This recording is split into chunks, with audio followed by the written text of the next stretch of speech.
La Regione Veneto decreta la decadenza e l'autorizzazione alla costruzione e all'esercizio della centralina idroelettrica e l'utilizzo delle opere di derivazione esistenti sul Brenta. Il decreto è della Giunta regionale che, attraverso quanto rilevato dal direttore dell'area tutela e sviluppo del territorio, quindi al lavoro e agli accertamenti degli uffici tecnici, mette nero su bianco una decisione che la buona politica non poteva non prendere.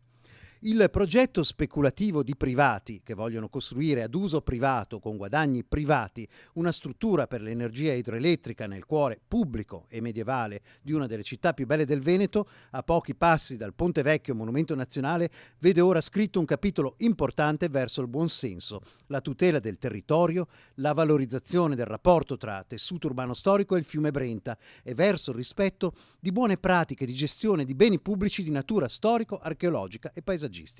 Insomma, salvo cavilli e controcavilli, colpi di coda e distrazioni politiche comunali, via Pusterla è salva e la passeggiata sul Brenta potrà finalmente ritornare ai cittadini. La decisione è stata presa proprio sulla base degli accertamenti degli uffici tecnici del Comune di Bassano, nonostante invece la parte politica, dall'assessore ai lavori pubblici Andrea Zonta fino naturalmente al sindaco Elena Pavan, lanciasse in tutti i modi alte grida disperate di incompetenza del Comune stesso sulla questione. Incompetenza, appunto, smentita dagli stessi uffici del Comune da loro amministrato.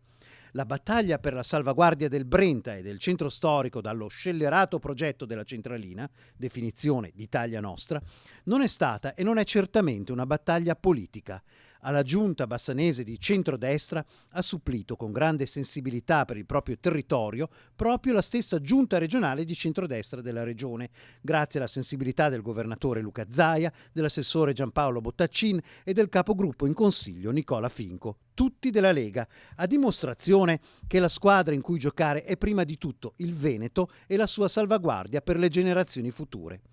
Ora, il sindaco Elena Pavan, sgravata dalla responsabilità di dover prendere delle decisioni per il bene della città, può finalmente mettere mano a quanto la maggioranza dei bassanesi e questa emittente stanno richiedendo da mesi: ordinare immediatamente la rimozione delle barriere di cantiere.